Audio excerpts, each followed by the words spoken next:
Péluchon.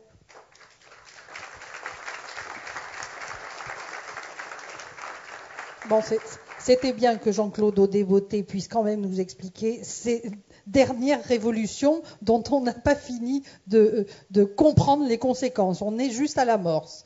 Corinne Péluchon, je disais tout à l'heure que vous aviez écrit un livre sur, entre autres, l'éthique vis-à-vis des animaux et que c'est un livre auquel vous tenez beaucoup. Avant votre présentation, j'aimerais rappeler que finalement toutes ces avancées, tous ces travaux, avant de les faire sur l'humain, on les a fait sur les animaux. Quel regard y avait-il jadis dans les laboratoires, ou y a-t-il encore aujourd'hui, vis-à-vis des expériences sur les animaux ? Sachant que, et je suppose que c'est cela que vous allez nous faire comprendre, l'attitude que l'on a vis-à-vis des animaux en dit énormément sur nous, sur ce que nous pensons, et peut-être l'attitude que nous avons aussi vis-à-vis des humains. Corinne Péluchon. Merci. Alors, je me permets de ne pas répondre tout de suite à votre question sur l'expérimentation animale qui demanderait beaucoup de développement, y compris pour savoir si ces modèles sont fiables, etc. Donc, moi, d'abord, je voudrais vous remercier d'avoir invité cette question animale à une table ronde sur l'homme. Donc, justement, et je vous remercie de me permettre d'être la voix pour cette question, surtout dans la ville de Brigitte Bardot, à laquelle je rends hommage. Donc moi, ma intervention s'appelle « Les animaux, une question de justice », point d'interrogation. Et je vais développer 3 points. D'abord, je dirais en quoi consiste l'éthique animale, qui se concentre sur le statut moral, voire juridique, des animaux, et qui part de là pour condamner ou pas certaines pratiques, l'élevage industriel, l'expérimentation animale, mais aussi l'alimentation carnée. Puis, dans un deuxième temps, je me concentrerai justement sur l'homme, sur ce que nos usages des animaux disent de nous. Donc l'accent portera non pas sur l'objet, la responsabilité, mais sur le sujet. Et on verra même que la question animale, enfin la justice, si on peut parler de justice par rapport à la question animale, eh bien ça pose un problème qui va bien au-delà de la question de savoir si les animaux ont des droits ou pas. Parler de justice dans nos rapports aux animaux, c'est penser les limites de notre droit, peut-être mettre en question les fondements du droit humain sur l'agent moral individuel, même sur l'utilité de l'agent moral individuel. Donc, s'interroger sur ce que j'appelle le droit du droit. Et enfin, on verra que la question animale est l'épreuve de notre justice. D'abord, parce que, comme vous l'avez dit, quand on parle des animaux, nous parlons beaucoup de nous, c'est-à-dire nous révélons la manière dont nous avons tracé les frontières de la morale en énonçant ce qui est un statut moral et ce qui n'en a pas, en disant qui entre dans le tu ne tueras point et ceux qui peuvent être conduits à une mort provoquée sans qu'on parle de meurtre, en traçant des frontières entre la nature et la culture, la liberté et l'instinct, autant de distinctions abruptes qui ont été remises en question par Darwin, par les éthologues et les paléanthropologues aujourd'hui. Mais aussi la question animale est l'épreuve de notre justice parce que nos usages des animaux mettant aussi en lumière les valeurs qui ont la priorité dans les faits et révèlent donc nos contradictions et aussi la manière dont nous organisons le travail humain. Donc, premier point, l'éthique animale. Alors, l'éthique animale, je le suggérais tout à l'heure, est centrée sur le statut moral des bêtes. Qu'est-ce qui fait qu'on accorde un statut moral à un être, au fait qu'il compte, qu'il n'est pas une simple chose, et qu'est-ce qui fait qu'on peut en faire ce que bon nous semble ? Eh bien, cette question va de pair avec la reconnaissance de la sensibilité, comme ce qui suffit à conférer un statut moral à un être humain. Et le philosophe Jérémy Bentham disait de manière assez magistrale, la question n'est pas peuvent-ils penser, mais peuvent-ils souffrir ? Donc, à partir du moment où les animaux sont des êtres susceptibles au plaisir, à la douleur, et même des êtres qui éprouvent un stress, c'est-à-dire pas seulement une douleur, mais une souffrance psychique avec un contenu affectif, alors on ne peut pas les traiter n'importe comment, ni les exploiter, en leur déniant ce qu'on a appelé dans les années 60 le bien-être. Une notion qui n'est pas seulement l'absence de douleur, de faim, etc., mais qui a aussi été dévoyée. On pourra en reparler dans les discussions, mais juste pour dire que, par exemple, dans les directives européennes, quand on parle d'améliorer le bien-être des poules élevées en cage, eh bien, le bien-être, c'est qu'on augmente de la surface d'un papier leur espace vital. Donc, non. Alors, d'emblée, cette question du statut moral croise la manière dont le droit nomme les bêtes. même si tous les défenseurs d'éthique animale ne se focalisent pas sur le droit. Donc pourquoi ce lien avec le droit? Eh bien, je vais prendre un exemple qui est issu du droit français et de ses contradictions. Le Code civil, article 528, eh bien, dit que les animaux sont des biens meubles, des propriétés. Alors les animaux sauvages sont des res nullius, des choses qui ne sont à personne. Bon, mais dans le Code pénal, article 9 de la loi du 10 juillet 1976, on reconnaît que l'animal est un être sensible, donc qui n'a pas seulement le droit à un traitement respectueux, mais, je cite, qui doit être placé par son propriétaire dans des conditions compatibles avec les impératifs de son espèce. Fin de citation. Ça veut dire que l'animal n'est pas seulement un objet du droit, mais c'est presque un sujet, ce ne sera pas une personne, mais au sens où ses normes éthologiques, ses besoins limitent le droit que j'ai d'en user comme bon me semble. Alors, quoi qu'il en soit, l'éthique animale, qui a eu ses héros, eh bien, notamment Peter Singer et d'autres, eh bien, c'est une réflexion sur les usages des animaux qui remet en question les arguments servant à justifier une différence de traitement qui aboutit à ce qu'ils appellent une discrimination. Et Bentham l'avait déjà inspiré, puisque, même s'il ne parlait pas comme ça, il s'agit d'une dénonciation du spécisme, c'est-à-dire d'une discrimination, enfin d'une inégalité de traitement qui est une discrimination, car elle est fondée sur une différence qui n'est pas reconnue comme un critère légitime, de même que le racisme était une discrimination fondée sur la race et le féminisme, le sexisme, une discrimination fondée sur le sexe. Alors, je cite Bentham, il dit « Les Français ont découvert que la noirceur de la peau n'est nullement une raison pour abandonner sans recours un être humain aux caprices d'un tortionnaire. Le jour viendra peut-être où le nombre de jambes, la pilosité de la peau ou la terminaison de l'os sacrum seront des raisons insuffisantes d'abandonner un être sensible au même destin. » Donc, les partisans de l'éthique animale soulignent nos contradictions. Si le critère pour avoir un statut moral est la pensée, d'ailleurs, que faire des êtres qui sont dans le coma ou qui sont déments, qui souffrent de déficits cognitifs sévères? Va-t-on les utiliser comme cobayes pour l'expérimentation?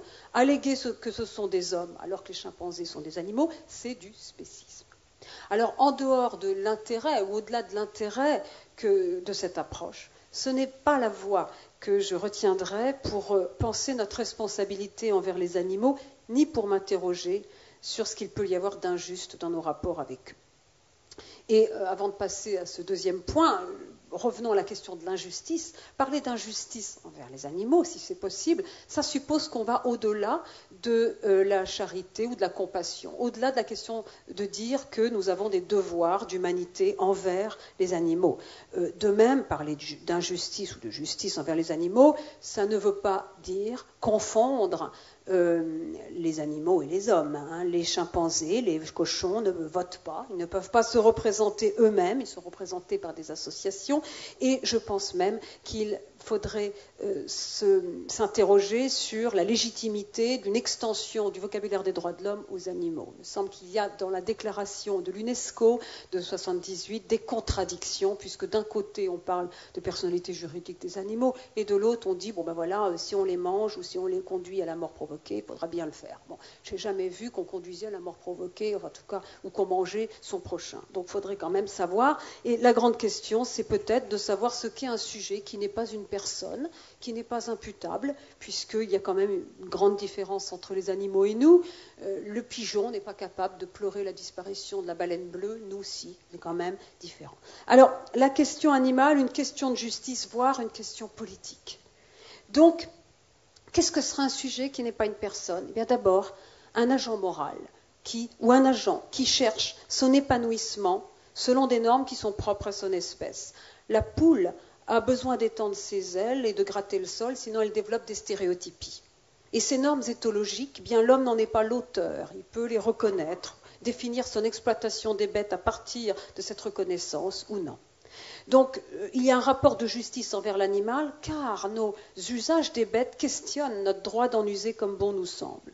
Les bêtes ont des besoins qui nous sont propres, nous n'avons donc pas le droit de les forcer à s'adapter à des conditions qui leur imposent une vie diminuée, à des conditions qui sont calquées sur la production en série d'objets industriels et qui supposent une confusion entre l'élevage et l'industrie. Donc l'élevage industriel, en ce sens-là, n'est pas seulement cruel, il est injuste et il est fondé sur un déni du réel, un déni du sens de cette activité.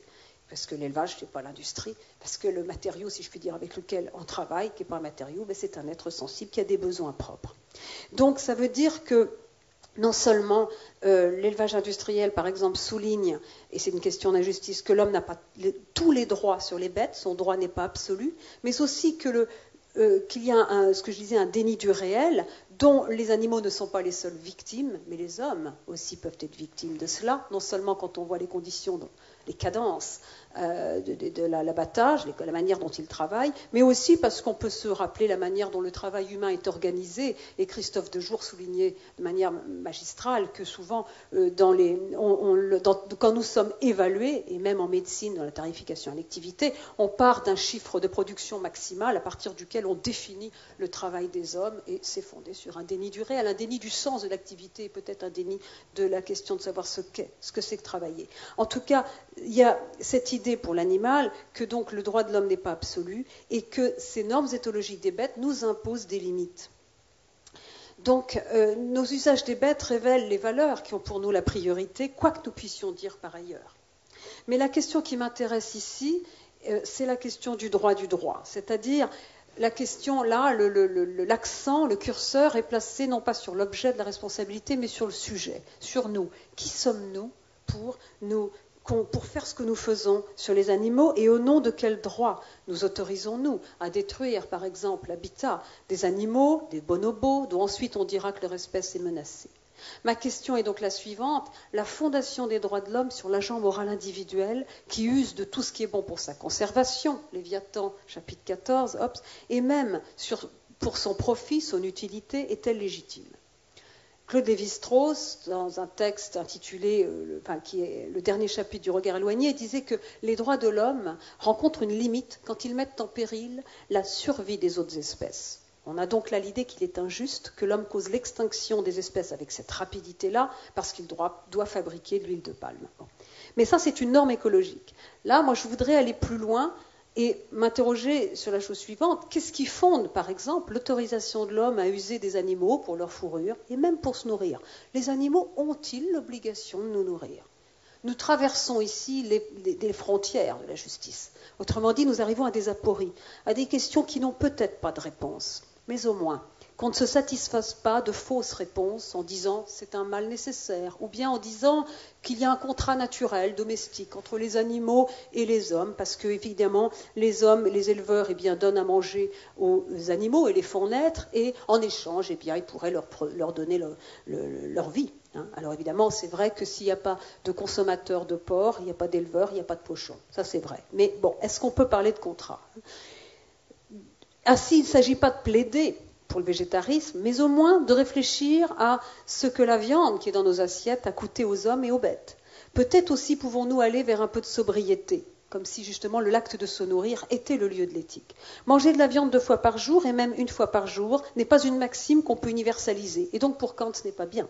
Puisque si 7 milliards d'individus mangeaient de la viande 1 fois par jour, il faudrait trop d'eau, il faudrait trop de céréales, il faudrait intensifier l'élevage concentrationnaire. Plutarque disait « L'alimentation carnée n'est ni naturelle ni nécessaire. Quand on a en abondance des végétaux et des céréales, alors, je le cite, « un souper par lequel on tue un animal qui a une âme et une vie est superflu. » Traiter des animaux.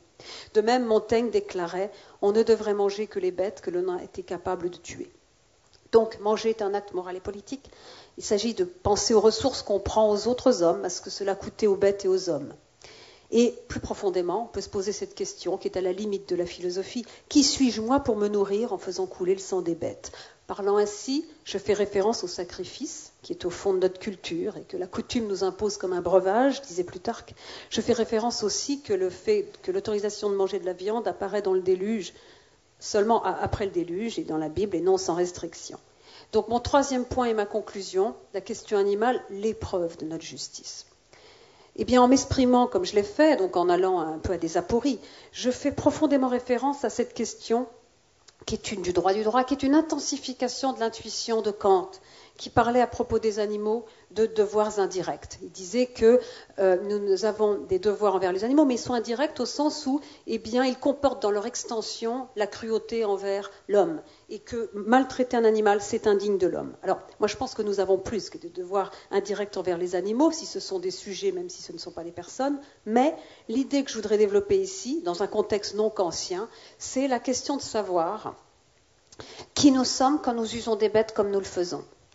J'ose poser la question sans réponse de mon droit à être. Celle qui faisait demander à Lévinas, je le cite, « Si ma place au soleil n'est pas usurpation de la place d'autrui par moi, opprimé ou affamé ?»